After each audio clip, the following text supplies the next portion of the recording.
Oh, and what do we have here? Don't be frightened now. I was under the impression that you called for me. No use in denying it. You, of the earth, seem to believe that I'm too preoccupied with my godly duties to hear your prayers. But you underestimate me. I hear every question, every laugh, every sigh, every cry for help, and outpour of gratitude. It's only that I don't always provide a response. Why would I choose to answer you then? You mortals and your hubris. You claim to believe in gods, but insist on analyzing our actions through your own limited lenses. How foolish. Dearest, you may be an insignificant being in your own eyes, but trust that in mine you are anything but that.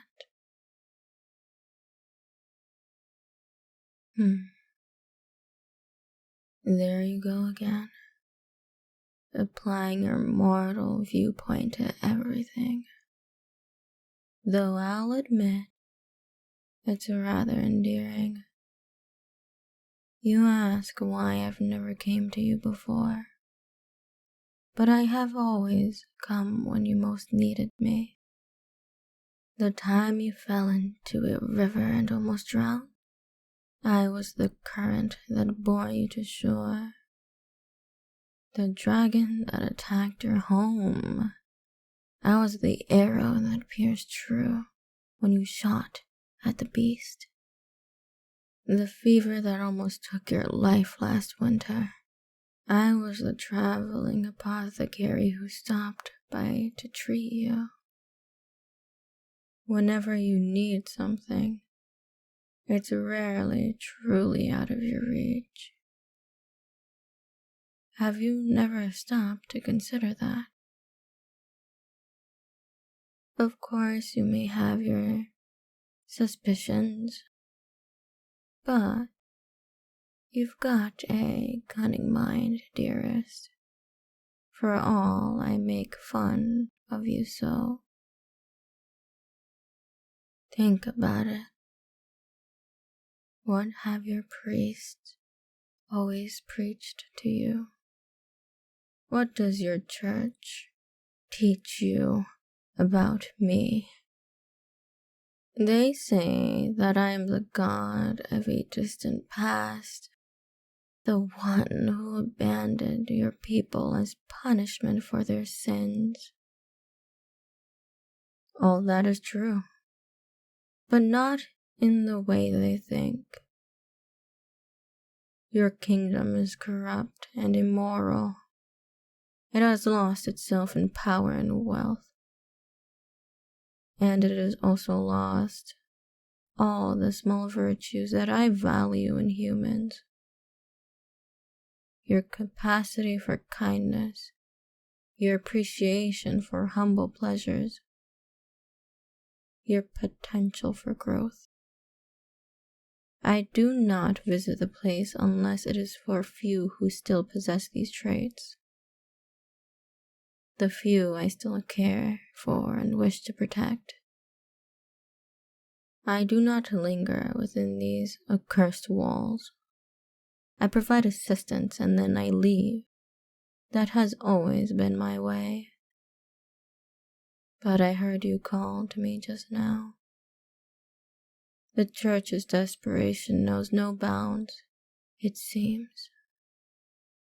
Now they have chosen an innocent to sacrifice, in the hope that this will win my favor. How trite. Did they really think that your blood would cleanse them for their sins?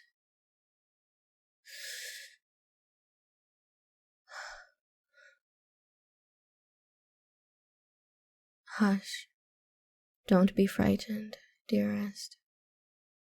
My anger is towards them, not you. Hush now. Let me hold you. Let me comfort you.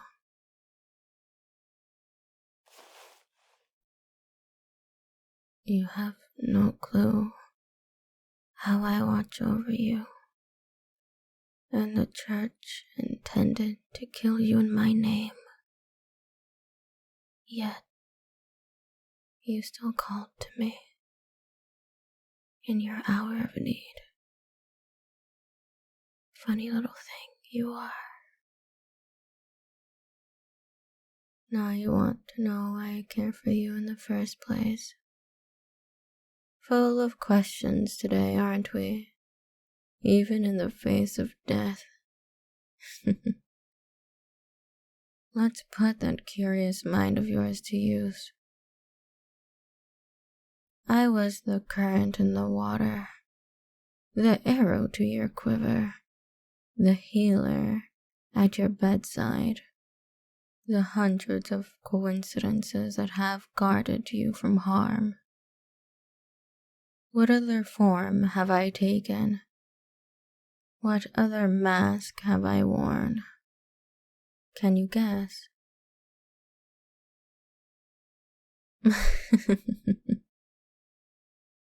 Don't think so hard, dearest.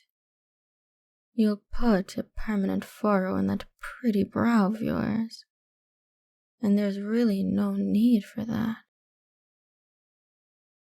Think of a spring day some years ago, when you went to pray for warmer weather to end the famine. You went right up to the steps of the church, hoping your prayers would be better heard within its walls. What did you find there? Ah, yes. I see you are beginning to remember. You found a girl pale and gaunt from starvation, her clothes rags, her face stained with blood and dirt.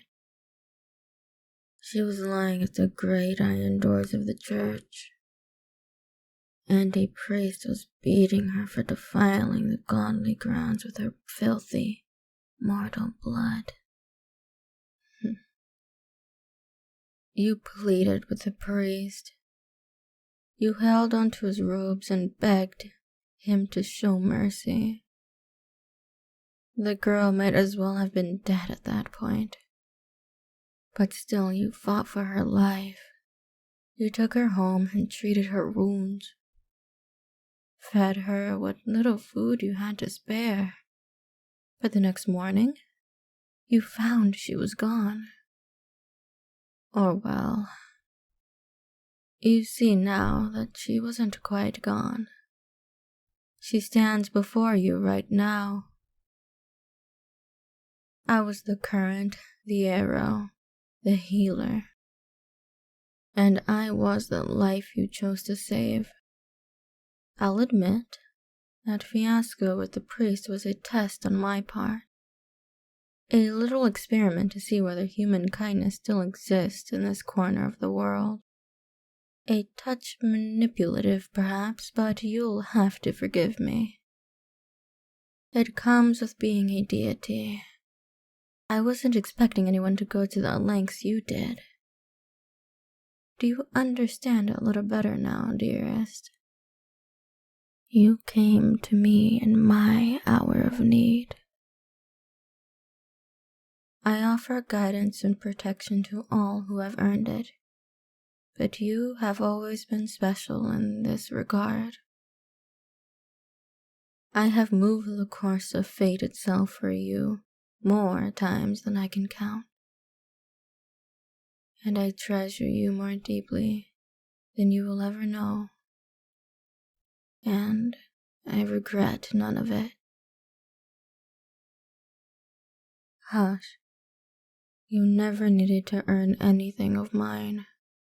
I gave myself to you freely. You are the only being in this world who I'm offered my power unconditionally. Running out of time, you say?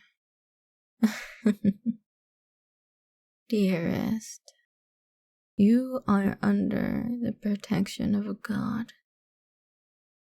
Time will never run out as long as you are with me. But I suppose we may leave now. If that creature who calls himself a priest arrives and finds me here, he'll throw a fit, and I may be forced to take some extreme measures. No need to look so alarmed. There is no punishment I could give that they wouldn't deserve. But that is for another time. For now, are you willing to come away with me? Will you let me take you away?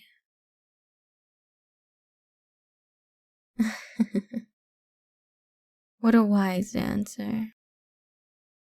Come, let us leave this place.